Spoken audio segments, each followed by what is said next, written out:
Get this, today's deep dive. We're trekking straight into one of history's biggest mysteries. Colder than a polar bear's nose, this one. That's putting it mildly. The Dyatlov Pass Incident, right? Still sends shivers down my spine. And mine. 1959, hikers vanish in the Ural Mountains. We've got diaries, photographs, official reports, even some seriously cutting-edge research, and it's still a puzzle. You sent over a mountain of stuff, no pun intended. Photos, reports, you even analyzed their gear. Had to. Every detail matters with Dyatlov. Okay, so before we go full-on Sherlock, let's set the scene.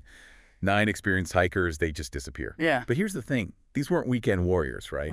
No way. We're talking Ural Polytechnic Institute. Top-notch hikers. Their leader, Igor Dyatlov, he knew those mountains like the back of his hand. And their goal, Mount Otorten.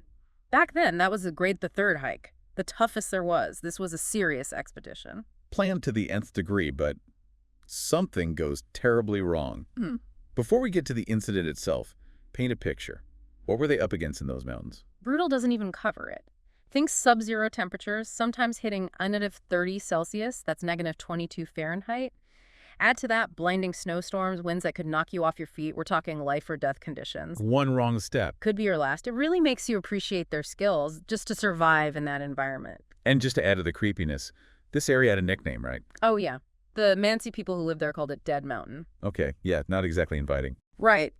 Hard to say if it's a warning or just legend, but it definitely adds to the whole mystery, doesn't it? No kidding. Experienced hikers, brutal conditions, and a mountain with a name like that. What could possibly go wrong? Well, as we know, a lot did. So the group, they were supposed to check in, right? When did things go from maybe a bit delayed to something's really wrong?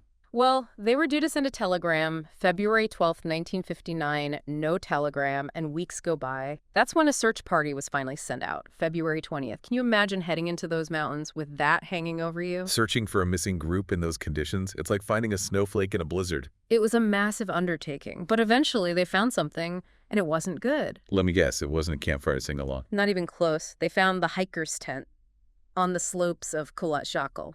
Remember? Dead Mountain. But here's the thing. It was completely abandoned. And get this, it wasn't just open. It was slashed open from the inside. Okay, yeah. That's not, we decided to take a stroll kind of thing. That's panic. Like, they had to get out fast. What was left inside? That's the weird part. Most of their stuff was still there. Backpacks, food, even a camera. Some winter gear, too. Like, they left in a huge hurry, but not because something was going to bury the tent. So they left gear in that weather and cut their way OUT. Something really scared them. Were there footprints? Any idea where they went? There were footprints leading away from the tent into the snow. And here's what gets me. Some were barefoot. Or just socks. It makes no sense. These are experienced hikers in winter. Why ditch your shelter in the freezing cold without proper boots? Yeah, it's not adding up. Did they ever find the hikers themselves? They did. But it only got stranger. About a mile from the tent, under this big cedar tree, they found 2 bodies wearing only their underwear. Imagine finding that. 2 bodies, partially dressed, in the middle of nowhere. They'd tried to build a fire, desperately trying to stay warm. So they were fighting to survive, but what on earth pushed them that far in the first place? Did the autopsies give any clues, like what killed them, or at least what happened after they left the tent? The autopsies, they're where it gets really strange. Some hikers, they had huge internal injuries, broken ribs, a fractured skull. One even had a chest injury so bad it looked like a car crash, the examiner said. But here's the thing. No external wounds. Like they were crushed by something, but you couldn't see what did it. Internal injuries, but nothing on the outside. It's like something out of a horror movie, you know? Yeah. An invisible force, just wham. No wonder the official explanation didn't really satisfy anyone. You're telling me. The Soviets, they just said it was a compelling natural force. Like they were stumped too, but didn't want to say it. Compelling natural force. Was it a stiff breeze that mugged them? No wonder people started talking Garys and secret weapons tests. But let's stick to the more realistic stuff. What's the leading theory now, after all this time?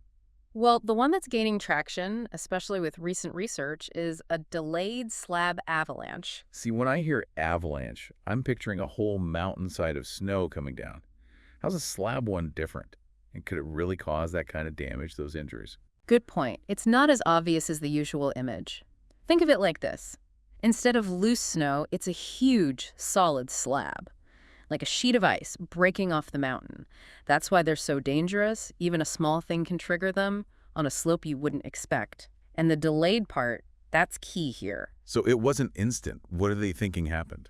The theory is the hikers themselves might have accidentally made it worse just by setting up camp. Just being there did it. It's possible they had to cut into the snow to level the ground for the tent, right? Researchers now, they think that, plus the weight of the tent and more snow piling up from the wind, it could have weakened the snowpack above them. And then, sometime later, boom, slab avalanche. So they could be sleeping, no warning, and this thing slams into them. Explains the force, the ripped tent. But what about those hikers found without the right clothes? That doesn't sound like a sudden middle of the night thing. That's one of the saddest details, and it's actually a known thing, paradoxical undressing. Happens with severe hypothermia sometimes. Basically, the body's shutting down, but the brain gets all confused. They feel like they're burning up, so they take off clothes even though it's freezing. So they're trying to cool down, but it's... The exact opposite of what they need. It's awful. And finding some of them farther away, trying to make a fire, shows they were fighting the cold, fighting their own bodies, right to the end. What about that radiation they found on some of their clothes? That's the part that always gets the conspiracy folks going. Yeah, that one. Sounds scary, but there's probably a simple answer. One of the hikers, Krivonashenko, he worked at a nuclear plant. We can't be 100% sure, but it's likely his clothes, maybe some gear, had a bit of radiation on it from before the trip. It's not proof of anything strange, but it fits what we know. It's wild how even tiny things become huge in a mystery like this. But even with good theories, science getting involved, there's still this feeling. Like we're missing something. Exactly. Like we'll never really know what those 9 hikers went through. It's a reminder, nature, it's beautiful, but it can turn on you in a second. No kidding. And being prepared is just the start. Sometimes it's down to sheer luck. The Dyatlov Pass Incident. Frozen in time, and we're still trying to thaw out the truth. If this deep dive has taught us anything, it's don't underestimate the wild and always tell someone where you're going. Until next time, stay curious and stay safe out there.